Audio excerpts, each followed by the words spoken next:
Hello and welcome to Fiction Fans, a podcast where we read books and other words too. I'm Lily. And I'm Sarah, and I am so pleased that today we have Jen Donohue on to talk about her debut novel, Exit Ghost, with us. Hello, it's me. Yay! You finally made it. Yes. Ever since I heard of you guys, and then, we're mutuals like everywhere. I'm like, be on the podcast. I've been telling people all day. I'm like, I have to go home and go on a podcast afterwards.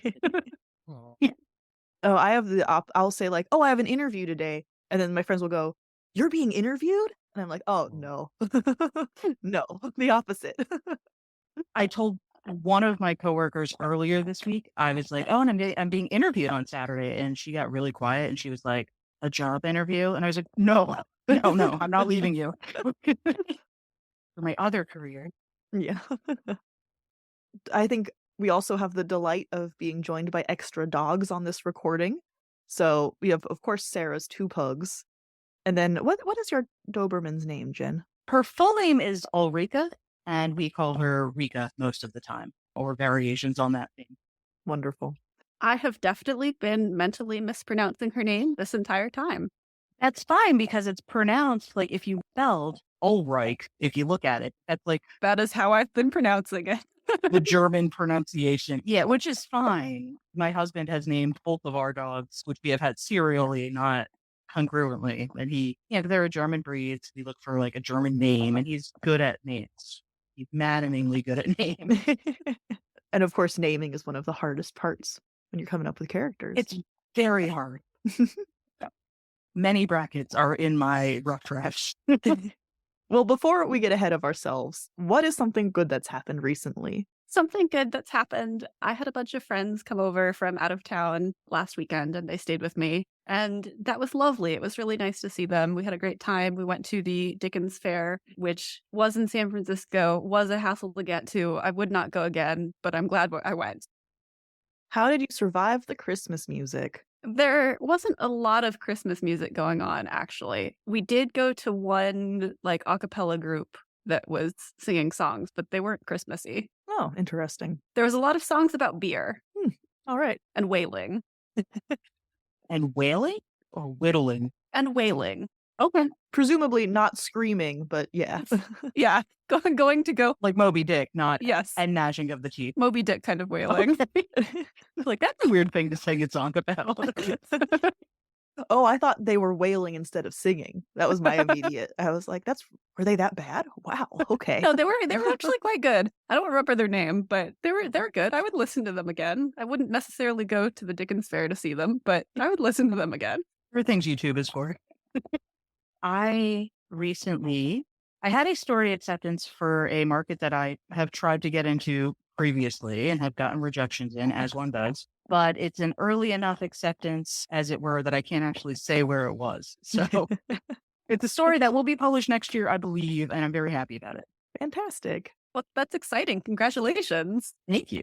Yeah, those are great emails to get because sometimes, I'm at work, I have two monitors. One of them has my personal email up so I can obsessively track whether I've gotten a story rejection or not. And I got the email and I was like, oh, this is going to be, thank you for sending us. No, it was an acceptance.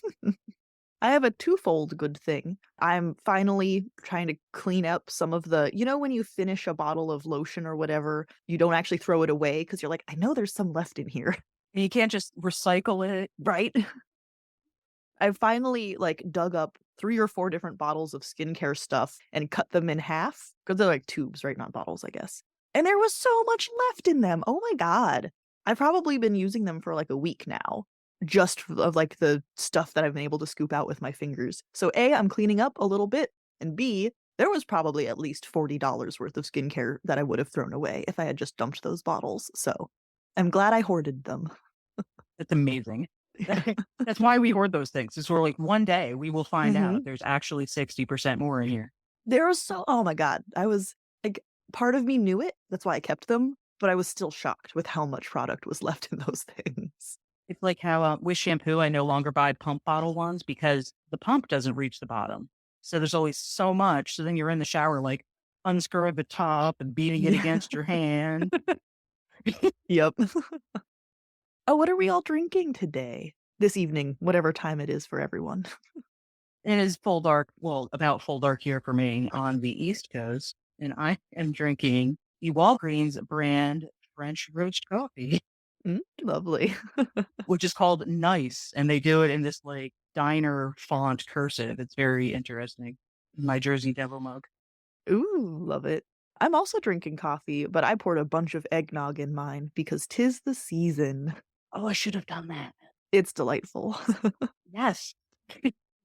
I'm participating in a tea advent calendar sip along with some friends. Today's tea is matcha green tea. It is the first tea of this calendar that has actually been good.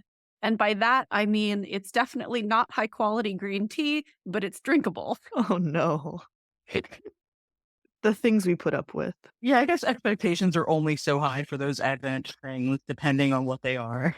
I mean, I was at least hoping that I would like more than one tea in 9 days. Yeah. But okay, yesterday's chamomile was drinkable, but I probably wouldn't make myself a second cup of it. Everything prior to that, I have poured out before I finished the first mug. That's really bad. Oh boy. It's not a good. I cannot recommend this calendar. It's bad. Now, in the chamomile's defense, you're not a big herbal tea drinker. It's true, and this is specifically an herbal tea calendar. So I'm I'm coming at it. I'm coming at it from a disadvantage, but You were trying to broaden your horizon. yeah, exactly. And the people that I'm drinking it with are herbal tea people, and they have also not liked the teas. So it's not just me. Yeah, no, that's fair. Well, this is not actually a pet and tea podcast, although we should maybe consider switching to that format next year. You should do bonus episode author pets. Yes. Yes. Just talk about pets. The thing is, I think that would benefit so much from being more visual, That's true too. or we could just listen to the various snores and sounds that everyone's pets make. Right. Well, has anyone read anything good lately? I finished reading the Sarah J. Maas Court of Thrones and Roses series, and it does suffer a little bit from bloat the last couple of books. I think book 4 should have been a novella, but they remain fun books. I enjoyed them. They got me out of my reading slump. I don't think her sex scenes are very good, but there sure are a lot of them. It's sort of what I know about those books. I've watched much YouTube content on them. I haven't read them myself. Yeah, I mean they're fun. Like I definitely enjoyed reading them. They're not great, but they're fun. So I know it's overdone to compare books to food, but they really are just cotton candy, right? they are. Yeah. I was gonna say fast food more than cotton candy, but Oh, okay. I think it works either way.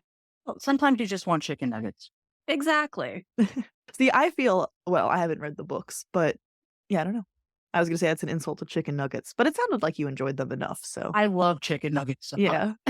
Yeah. I mean I think the comparison to chicken nuggets is not an insult to chicken nuggets. Okay. Jen, how about you?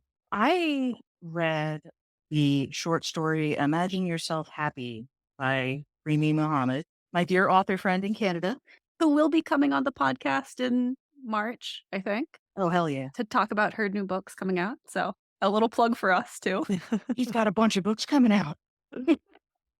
Things don't typically make me cry when I'm reading them, but definitely it's short. I think it's just 1,000. I can't remember what their limit is at that place market, but now at the end of it, I was getting all misty, and I was like, "Oh, this is really hitting me, and it's so good." We read the Apple Tree Throne. Yeah. And I remember that being hitting you pretty hard for the amount of words that there are, right? She really has a strong emotion to word ratio. Yes, very much so. Emotional reaction in the reader. Not that the story itself was like melodramatic or anything. You know what I mean. Right? Yeah. No, the story aren't overwrought, but they Yeah. are. Yeah, they get you. Well, we're here to talk about Exit Ghost, though. Wait, so Sarah called it your debut novel. Is that just because this is your first novel length, or is this older than I realized? I didn't do any background research that I probably should have. No, that's fine. No. It is my debut novel. It is my first novel length thing that I've published. Okay. Because I did try to go TradPub first with it. I queried agents for a little more than 2 years, actually. But the problem is I started well, a problem is I started in 2020, which was not a great time to be trying to find a literary agent. Everything got slower and more awful. I just kept going because I really wanted to have a marketing team because I am not great at that necessarily. And, but then, as with all things, when it wasn't working out, I was like, well, I'm just going to do it myself. And I'm glad you did. Well, I'm glad I got Yeah. to read it, however it got to me. Yeah, me too. Well, thank you. We ask this question for most of our guests, but genre definitions can vary quite broadly from person to person. What genre would you consider Exit Ghost and why? I think, consider it to be fantasy because it goes from a baseline of the real world. So it's not like I'm doing secondary world fantasy with knights and dragons and all that stuff. But where I rely upon real world for the basic world building, all of the fantastical elements on it are indeed still real, even if they might be ill-defined even to the characters. So it's, I guess, modern fantasy. I mean, some people have called it gothic. Got sort of horror-ish elements to it, but I'm also not really a horror writer. And anytime I think, hey, is this horror? I'm like, I don't really think it's horror enough. So it is a very, I think, genre blurry sort of place. Before we started recording, I had an entire rambly thing about why I don't think it counts as gothic, but anyone who likes gothic lit would love this book. So it's like there's enough overlap that I think it's worth bringing up, but I don't think it ticks enough boxes to actually count itself. Yeah, that's fair because, like, it does have place as character and it is somewhat oppressive in that place, depending on which place it is. And, but it's, yeah, I think it's just kind of standing at where's that intersection, like 4 points where 4 United States meet each other. It's like The four just corners. standing there in the middle where, yeah, there you go. But I did just skip to the who should read this book question, and I took it away from Sarah. But Yeah, I was going to say, brought it up. I couldn't we'll help get to there. myself. We'll get to there. Slow down. What was that delightful description, Sarah, that you used to lure me into reading this book? Witchy-girl Hamlet, which I stole shamelessly from Jen. Yeah. That's very good and accurate. Yeah, that's because I'm not great at pitching. I'm not great at blurbing, but that was the driving thesis of the novel, that it's modern witchy girl Hamlet at the Jersey Shore. So Hamlet, huh? Yeah. Well, because the other thing, like because you asked about genres, I guess as a writer, I have personal categories where, like, I've got my run with the haunted novellas and they're, fun and breezy and, dryly sarcastic a lot of the time. Delightful, and I love them. Yes. Yeah. No, those things. Well, I don't like to say that about myself. I just like to hear other people say it. I'll say it for you. Yeah. I appreciate it. But with Exit Ghost and some of my short stories, I've got a category where it's my dad died and I'm sad about it. And Hamlet is that Shakespeare, Hamlet's dad died prior to the start of the play, and he's really sad about it. And because how can you not be? Well, depending on one's relationship with one's dad. But, Hamlet seemed to get along okay with Hamlet Sr., so, There was such an interesting aspect of this story because, it opens with Jules waking up, is it 6 months later? Is that the amount of time that passes? Yeah, like, because I don't even say months necessarily in my, if it sort of takes place before Labor Day weekend. Oh, fair enough. In my head, that's how it got defined. Yeah. No, that is about right, yeah. And so she is going through all of this fresh grief and processing it, but everyone around her has kind of seems to have moved on, and that leaves her in such an uncomfortable place. It set the tone, though, because it isolates her so much more from the people around her than she already was.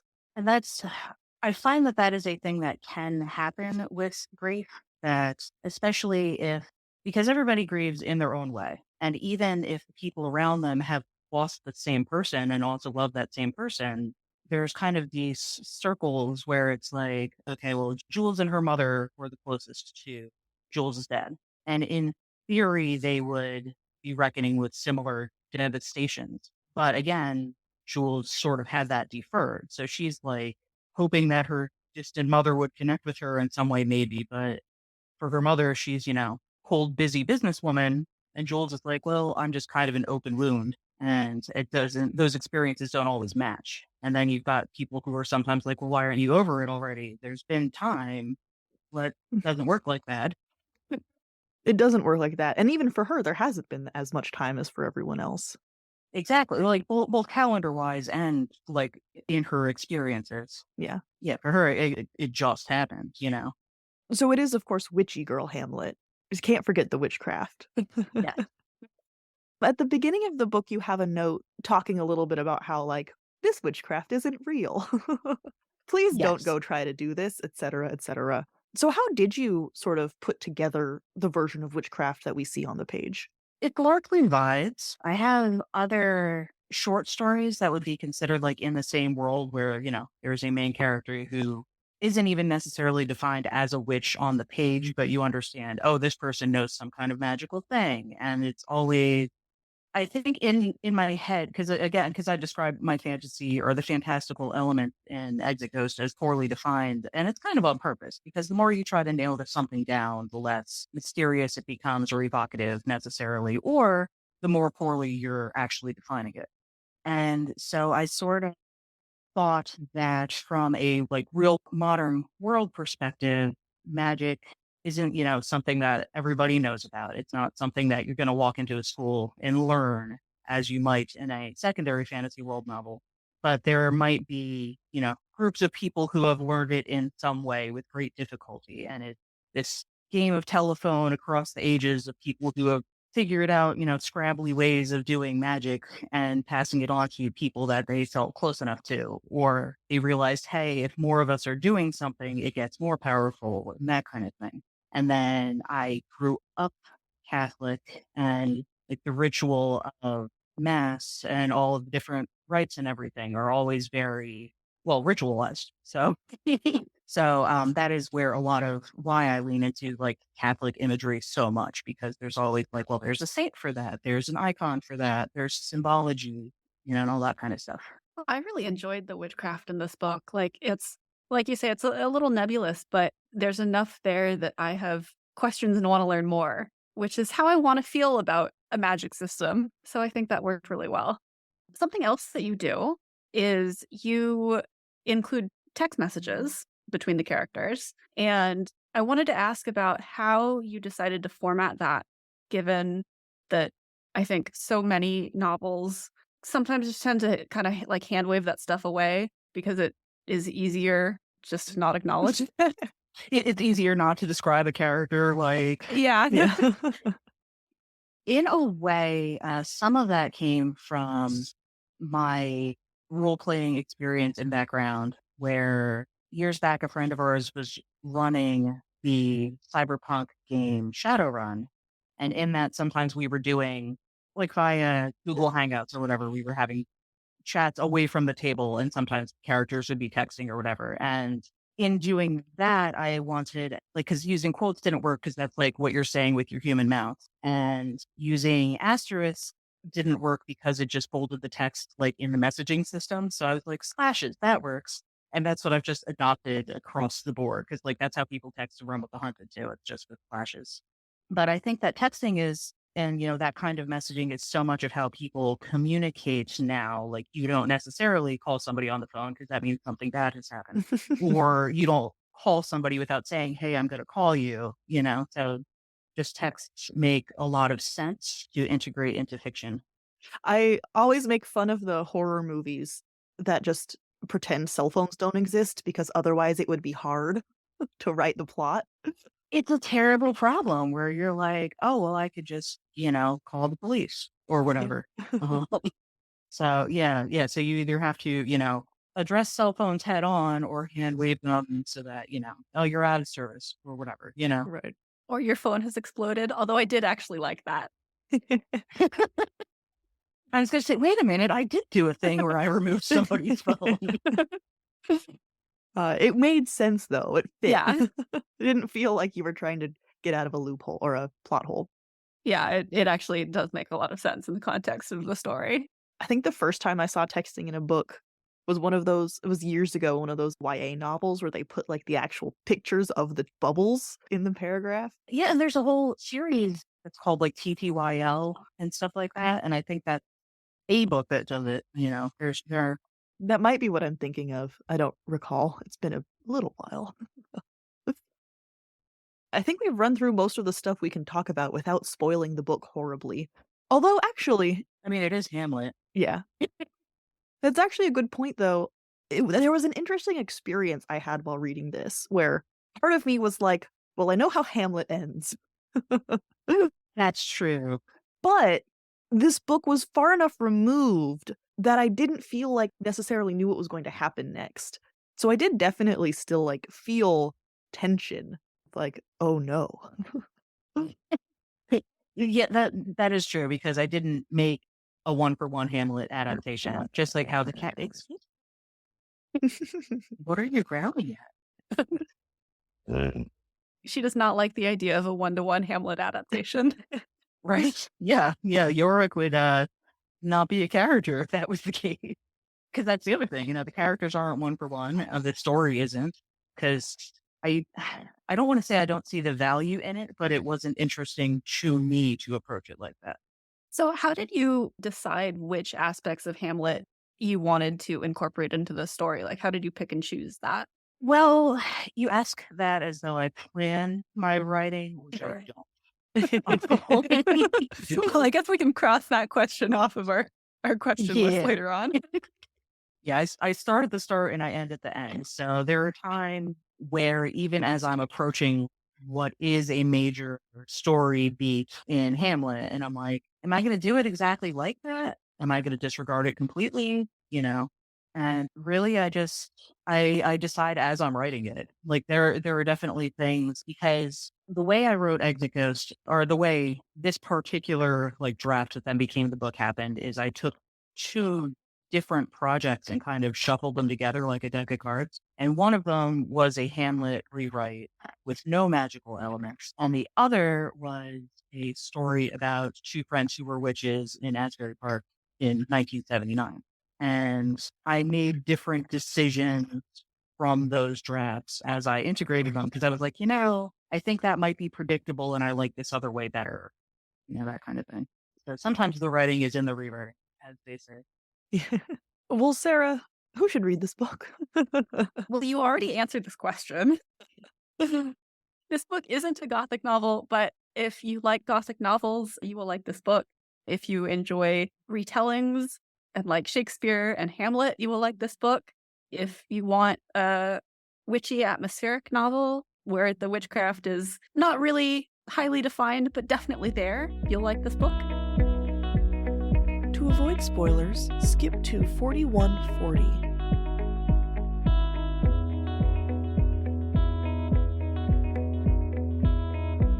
Okay, so I think that I was screaming about this in DMs to you, but Jenner, he is such a creep.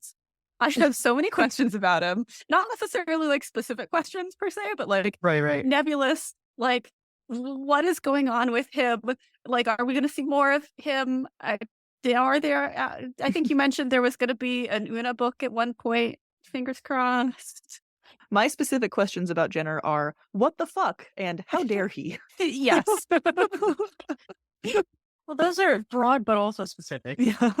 I do have an Una book that is partially drafted. I want to say, I did a NaNoWriMo draft that's like 65,000 words or something, but hasn't reached the end of the book yet. And also in the course of writing that, I now kind of know like, oh, this is what Jenner's deal was. Because I sometimes do things that I don't necessarily know the answer either. But because my point of view character doesn't know, it doesn't matter. Because I really love leaning into point of view and what those characters do or don't know and what experiences they bring to things and that kind of deal. So obviously he's a certain kind of guy. He's a douche. Yeah. But also like he's always in my head kind of been that like very slightly out of place, takes himself too seriously in a way that the people around him don't necessarily understand kind of way, because he doesn't necessarily tell them either why he wants what he wants or what it is that he wants. He just takes advantage of people in the way that he sees fit and then blows out of town. That is definitely what he does. And exit goes. Yeah. And in some ways, again, because I didn't do Hamlet one for one, but in some ways, Jenner sort of fills the rat trap portion of the play. Because I named him Jenner from Mrs. Frisbee and the Rats of Nim, because names are hard. And I was like, that's a name from something to do with rats. But he didn't have anything to do with the death of Jules' dad or anything like that. So it's just, one of those parts of a remix, because sometimes people call like a modern or different take on classic literature a remix. And I don't really know what that necessarily means when it's implemented. Like I've seen it done and I'm like, I get what they mean, but I also don't know the parameters of its use, I guess. Like somebody released a Little Women remix and that's what it even says on the cover. And I'm like, what does that mean? What are you doing? I'm interested. Publishing jargon. Yeah. Yeah. Maybe if I had an agent, I would know. Well, we meet Jenner as he eventually is introduced as Una's not quite boyfriend. And I had a terrible experience reading this book because I, like an idiot, it's all my fault. Like an idiot, I was reading it between meetings. So I had to just like put it down when the next meeting came. And I had to put the book down as Una and Jules fell into the ocean. Oh, no. So I had that moment of, oh, fuck, that's right. Una is Ophelia. Oh, shit. Oh, fuck. And that was a perfect example of, like, I was like, well, Ophelia dies. I honestly don't know if Una is going to die in this moment or not. Like, it could genuinely go either way. And then I had to wait a day. Oh, a whole day. Oh, no. And I'll tell you, when I was writing that particular passage in the actual, This Is Exit Ghost, not the other projects that didn't come to pass, I didn't know either. Because right when they fell into the ocean is right when my writing group ended for the day. And I had to pack up my laptop and help close the library and then do that transitionary, go home, walk the dog, do we have dinner sort of thing. And I sat down again. I'm like, what am I going to do here? Because in the other books, in the rough drafts, she dies. In the other books, that character is Una in the non-magical book, and she's Ashley in the magical book, and she dies. But the draft of the magical book didn't get much further past that, and I was like, I kind of took that as a, I think I made the wrong choice when standing at the crossroads here. And so I was like, well, what if she does live? And that was the way. Well, I'm glad she lived. She didn't deserve to die after everything she'd been through. Yeah, I agree. Well, exactly. Like, justice for Ophelia. Yeah. Especially like when you're reading or watching Hamlet and you learn about her death, it's as though whoever was supposed to be watching her, in fact, was watching her and just did not intercede. They're like, oh, well, she fell in the water and sank off till she drowned. It's like, how do you know that, bud? Yeah. Why didn't she get her out of the water? What do you mean? Why did you do that? Yeah. I will say I did want to shake Jules a little bit because at the beginning it's introduced as Una will move in with Ashley Adai, which will be great because then we can keep an eye on her. And then never does she actually keep an eye on her. Which, as I just said. Yeah. Like, I get it because, Jules is very deeply traumatized. She makes a series of bad decisions because of that trauma. It's understandable that things fall by the wayside, but I agree. I was like, Jules, get it together. Right, because Ashley has a job and Una's supposed to be going to college and she's a good girl. So why wouldn't she not be going to college? Or why would she not be going? I think that's the tragedy of this particular book, though, because I totally understand why Jules had too much on her plate to also take on taking care of Una. And I totally get why Ashley didn't take Jules seriously about how dangerous Jenner was. It's like, it's so understandable. But as the reader on the outside, I just wanted to go, what are you doing? Just give him a little shake. Yeah, and it's not because Ashley doesn't completely disregard her because at the beginning because Ashley's like, I'm taking that one home. And Jules is like, can you throw that one back? And she just drops it with no question. Mm-hmm. But also they didn't really present a united front and be like, actually this guy is bad and we never want to see him again until, the point at which they were like, this cannot happen anymore. And then, by that point, Jenner kind of transitions away anyway. Yeah. I know I really appreciated the not quite subtextual, but unwritten girl code that we see in this book. Right? With when Jules says this guy, he just has bad vibes, and Ashley says, okay. Yeah, yeah. And then there was another point early on, before he really has Una like wrapped around his finger. Jules says something about like, oh, I'm tired, I'm gonna go home, knowing that both Una and Ashley would immediately leave the party. It would be their idea, Right, yeah. but they would leave the party to make sure she got home safe. Yeah, they're like, well, we're not just letting you walk home alone. So, Yeah. Okay, bye. Mhm. And I think one of the things that, I mean, even as I was frustrated with Jules and Ashley for not doing enough to protect Una, they also, like, by the end of the book, they recognize that. So it's not unaddressed, Yeah. in the book by the characters. So I'm like, okay, I get it. And part of it felt like them just acknowledging Una's agency, right? Yeah. They're not her parents. They can't just say, you may not see this guy. And so that puts them in a weird position. Yeah. You're allowed to make your own bad choices. Yeah. Yeah, exactly. Yeah, because, like, her dad absolutely would have been like, no, you're absolutely not dating. What do you mean? You're going to college. You're having your classes. And then, her big brother would have been like, no, absolutely, you're not seeing this guy. And it's like, oh, that's not anybody's decision to make but hers, Right. even if it's a bad one. Mm-hmm. And so they definitely they try to be a buffer more than the voice of authority. And I appreciated that. I just wanted to shake them. That's all. Yeah, who hasn't been the doofy person in their early 20s who's like, I don't know if that relationship is right, but Well, that was part of what made Jenner such a great character, is because everyone has met him.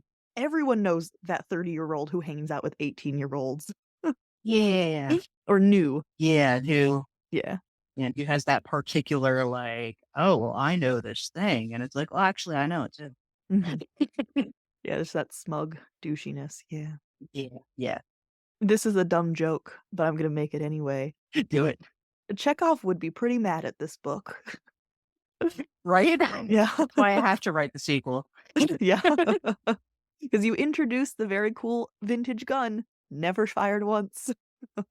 It's true. It's true. And I knew, and again, that's one of those things where I'm not necessarily always aware of reader expectation as I'm writing something, because again, have the story take me away. I knew absolutely that putting a gun in Jules's hands either meant she was going to use it on somebody or herself, if a reader was expecting it in a very Hamlet sort of way. And I was like, that's just not going to happen. I found a different way. Yeah, you don't totally leave us hanging, because it is used as a focus in a magical ritual, Yes. which I think fits with the book so much better, right? Because it's not just like a cut and dry murder story. There's magic. Right. Not just, and then I fucking shot him. Yeah. There's magic instead. It would almost be weird if after all of this magic and uncertainty and stuff, it was just resolved with Like the Indiana Jones sword fight scene, where he just watches the guy flourish for a while and shoots him instead. Mhm. As we were talking about that, I was like, and I loved how after all of that, the big magical ritual that they were very worried about backfiring worked great. It did exactly what she wanted and had basically no collateral damage. And there Sarah reminded me that no, Marianne did die. Yeah. So it had some collateral damage. Not a lot, maybe. But Nah, she should have been there. Yeah, Marianne died and the estate was lost, yeah, but all the dogs were fine. which is the important thing. I loved that you clarified that, yeah. It's so important to me because really, so often in a dark fantasy or a horror narrative, the only reason there is for a dog to be there is for it to die. And I'm not going to do that. I'm just not doing it. It's cheap horror. It's like, yeah, it's going to make me sad. It doesn't mean the writer did anything cool or interesting. Exactly. It doesn't help. It just stabs you. Mhm. It doesn't help the narrative. I appreciate how clear you've been in all of your talking about this book on social media. Yorick is okay. The dog is fine. Yeah. You're not going to get invested in this, Shakespearean tragedy where everybody dies. Yorick is alive in this one, and he's alive at the end. Yorick is the best boy. Sometimes he's the one who has it together in the room. The problem is he's a dog, so So, Sarah, I have a question for you. I guess you've read this twice now. Thinking back to when you read it for the first time, were you sure that Hector really did do it? No. I was not sure. Right? I was like, could that be the twist? It wasn't. And it worked out. But I was very like, especially because so much of this book is around Jules kind of dissociating from the people around her. I was like, is she going to do something terrible because she's been misled? Talk about tension. Thank you. It's kind of bad because I've said to some people that my sense of tension in my own work is a little broken. Like sometimes I'll be writing it and I do mean for there to be tension and escalating tension. And I'm like, I don't really know if this works actually. And then I'll like send it to my first reader and she'll be like, Jen, this is the point where I stopped breathing and this is where I started breathing again. And I'm like, oh, good, it did work. Yeah, but I really enjoyed that ambiguity of not being sure whether or not she was getting the correct information or whether she could believe the information she was getting. And I think that holds up on a reread as well. Like it's not something that only works on the first read. Because sometimes you read or watch something and you're dragged along with it. And then you get to the end and then you start thinking about it and you're like, wait, that doesn't work. Or why didn't they just call them? Yeah, exactly. So often ruins everything. Everybody has phones. Yeah. Mhm. Unless yours blew up, Unless your dad's ghost blows up your phone. So we have talked a little bit about how, for example, like Una died in previous drafts and doesn't die in the final version, obviously. Are there any other like major changes? Like how different is the final product from the first drafts? I guess plural because you said you mashed up two things. Right. Yeah. In this case, I mashed up a couple of things. So in the original untitled, like I literally just called it Asbury Park 1979 because often title comes after the thing is done. It wasn't Juliet's dad who died. It was like her boyfriend. And as I was, writing the serious draft, as it were, I felt like that, didn't resonate. And because I was combining it with a draft of what had been Hamlet, I was like, well, of course it's her dad. That's the thing. And I didn't have dogs at all in any of the other drafts. And in the very first draft of Exit Coast, Yorick was a Mastiff, not a Doberman, because Mastiffs are kind of, if you're looking for an estate guardian breed, it's something like that, I think was more, in theory, more typically used in our, sense of whatever medieval Europe was, because Dobermans are more people-y dogs than, turn loose on a property dogs, despite the movies with the junkyard dogs thing. But because Dobermans are the dogs I've had as the drafts progressed, even though there was a point at which I was like, wow, it would be really funny if he was a great thing. But I was like, the dogs that I know, the mannerisms, the breed traits, they're Dobermans. So of course it's going to be that. And I think that's pretty much it. Once I was writing what became one that I published, I didn't change a whole lot in between anything other than the dog breed. Were there any scenes that surprised you as you were writing? The way I resolved, because in the previous drafts, Una died, or, the Ophelia character died. So when I decided, actually, no, I'm not going to kill her, the way that I resolved that a little bit, that kind of did. And also, when I was writing, like, I don't know if the final ritual is correct necessarily, but when Jules goes back to the estate and after the whole, fell into the ocean thing, and she is doing the ritual to call her dad again. Like, again, as I was writing it, that is the point at which I was like, actually, he doesn't answer that time. And then she's just so devastated. She's like, you know what? I'm going to just solve this once and for all, even if it kills me. I'm going to do it again, Bad decision making, but understandable. Well, yeah. Like there's a point, because she is a very prickly character and kind of abrasive and isn't necessarily acting in what seemed like her best interests. It's established very early on that she, got sent home with a bunch of meds because she was in the hospital after having gotten shot in the head. And I assume there's a lot of medication to do with that. And she's like, I'm just not, I feel so disconnected from everything. I'm just going to stop with that, except the painkillers. Because in some ways, a great thing about fiction is you can write characters behaving in a way that you would absolutely never. Like, I have never personally self-harmed. I can understand intellectually and character-wise why you would. And Jules does. And in some ways, it is just a symptom of what has happened to her. And then in other ways, she can use it for magical gains. What would you like readers to take away from this book? God, I don't do what Jules does. Justice for Ophelia. Yeah, justice for Ophelia. Don't do what Jules does. Ashley is the best friend you could ever ask for. It's funny. I saw the estate being effectively swallowed up by the ocean as a good thing for everybody, but maybe that's just me being crazy. I mean, if they had a nice library, that's tragic. I don't know if they had a nice library, but Presumably they did. Jules doesn't visit it in the course of the novel. But in a way, because one of my favorite books is Rebecca by Daphne du Maurier. So in a way, the estate being swallowed by the ocean is my Manderley burning. Spoilers. Okay. Now we spoiled Hamlet too. Oh well. Yeah, just everything's ruined. Oh, and that's the other thing. I didn't kill Jules's mother. So sometimes in my marketing tweeting, we'll call it, I've said that it has a lower body count than Hamlet, but also a higher body count than Hamlet, if you know what I mean. And I mean, Jules doesn't die either. Yeah. Yes, that is true. Yeah, so lots of people are alive. Yeah. No one is safe, but also some of them are, surprisingly. Yeah. I mean, bodily, well, I don't want to say bodily even. They live. Yeah. They live through it. That's the safety. Mm-hmm.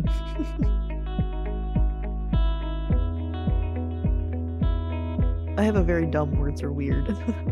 please tell us about your Words Are Weird, Lily. So words, words and how weird they are sometimes. I had an absolute brain fart while I was reading this book because I was reading the ebook, and there's a physical version, right? Yes. Yeah, there's a hardcover. I just ordered it too late for it to get to me in time, so I read the ebook. Yeah, ebook and hardcover. And at one point, a very wonderful metaphor, the machine made a noise like a dial-up modem. It's very, very good. Unfortunately, my phone had a line break halfway through the word dial-up, and I just could not comprehend that DI-ALUP was the word no. dial-up. I was like, D-ALUP? What's an ALUP? What is going on? It took me an embarrassingly long time to figure that out. Oh no. It's just what our brains do with words sometimes, though. You counter it slightly differently and it's just gone. You're like, I don't know what that is. Yeah, just the concept of hyphenating words across lines for some reason just flew out of my mind. Because it doesn't make sense. It was like hieroglyphics. I was like, what? Also, I feel like a lot of times when words are hyphenated because of a line break, it's in a place that makes more sense to the two words. I mean, maybe that wouldn't have helped much in this particular case, but I don't know. I feel like if it had been after the L, it would have been more comprehensible. Right, I would have seen the word dial and gone, oh yeah. Because it would have been actually two words instead of just the computer formatting it going, oh, that's how many characters we have. Yeah. Yeah. Oh, and that was just I'm just telling on myself. It happens to everybody, though. Yeah. It's just so how a very common word, but you slightly change the context and suddenly it's just I don't know, completely different language. Yeah. Or that thing where you see a word too much and then you're questioning what that word is, if you actually know it, if it's something else. Yeah. Semantic satiation. I looked that up once, and now that is stuck in my head forever, which is useful. It is. But the word dial-up fleeing my head when I needed it most was not useful. Well, and that's also one of those, as time goes on, is less and less familiar to people. That's true. But it's such a perfect sensory memory. Who can't hear that in their head immediately the second you say it? I guess, like you said, younger folk, but yeah, for anyone who has ever heard it. It was always so loud, and it was coming from the computer itself. And grating. They weren't, Yes. It's not a pretty sound. No, not in any way. Jen, thank you so much for coming on. Before we let you go, can you tell us a little bit about any current projects? I know you have your werewolf book coming out in March, which is very good. We've read it. I've read it. Yeah, so that's like the big publishing thing that I'm doing next year, or self-publishing thing. I'm doing what we in the business call a rapid release of my werewolf trilogy. And I guess kind of by default, the trilogy itself is called Learn to Howl, because the first book is called Learn to Howl, and I didn't think of another like separate, bigger name. So that's just what it is. And yeah, that's coming out. I believe the first Tuesday in March is the 5th, and that's when I'm publishing it. And there will be pre-orders when I have cover art, which is soon. I have a very talented artist cousin who's doing those for me. And also actually, Run with the Haunted 7 is also coming next year on its normal day of October 31st. And I don't have a super pitch for the werewolf books because I'm bad at pitching. That's one reason I queried Exit Ghost, because I hadn't. Yeah. Like, get an agent, then they'll help me with pitching. No.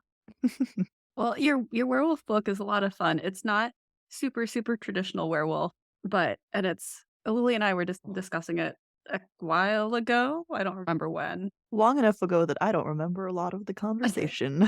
Yeah. we had a phrase for what it was, and I wish that I could remember that. But it's very much like an action novel that just happens to have werewolves as the main characters. So it's a lot of fun. I would definitely, once pre-orders are up, I would definitely recommend listeners to go pre-order it. Fantastic. Thank you. And where can our listeners find that information? Well, it will be on my website, which is one of the most terrible words to, try to say online for people to understand, but it's authorizedmusings.blogspot.com.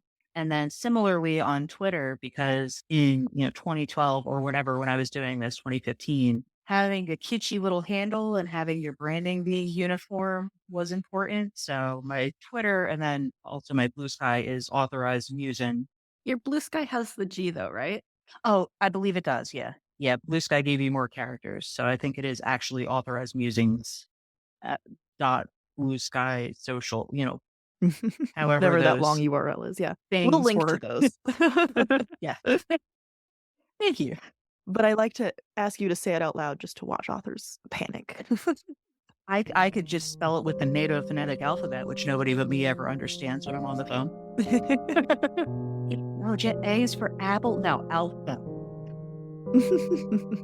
Well, thank you again so much for joining us. Thank you for having me. This has been so much fun. I'm glad to finally have a conversation with you. Yes. And we'll probably be talking soon. I hope so. Thank you so much for listening to this episode of Fiction Fans. Come disagree with us. We are on Twitter, Instagram, and TikTok at FictionFansPod. You can also email us at fictionfanspod@gmail.com. If you enjoyed the episode, please rate and review on Spotify and Apple Podcasts, and follow us wherever your podcasts live. We also have a Patreon where you can support us and find our show notes and a lot of other nonsense. Thanks again for listening, and may your villains always be defeated. Bye.